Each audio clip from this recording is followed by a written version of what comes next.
आज मुख्यमंत्री मोहन माझी दिल्ली रे केंद्र गृहमंत्री अमित शाह और केंद्र जलशक्ति मंत्री सीआर पाटिल को भेटी साक्षात आलोचना बेले राज्य और केंद्र समन्वय उपरे गुरुत्वारोप करा जायछि। सेहिपरि विकासमूलक कार्य को त्वरान्वित करने और महानदी जल विवाद प्रसंग में भी आलोचना होइछि।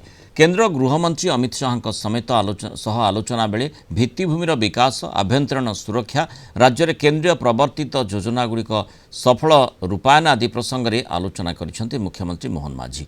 ओडिशार द्रुत विकास पई उभय नेता गुरुत्वारोप करिसेंति। सेहिपरि केंद्र जलशक्ति मंत्री सीआर पाटिल आलोचना बेले ओडिशार महानदी जल विवाद प्रसंग उठी। निकटरे ओडिशा मुख्यमंत्री छत्तीसगढ़ मुख्यमंत्री को चिठी लिखि महानदी जल विवाद प्रसंगर आपोष समाधान कथा कहिथिले।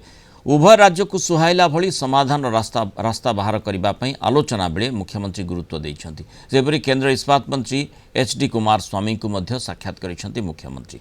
राज्य में इस्पात क्षेत्र में विकास राउरकेला इस्पात कारखानार संप्रसारण और राज्य में शिल्प अभिवृद्धि उपर से केंद्रमंत्री आलोचना करिसेंती।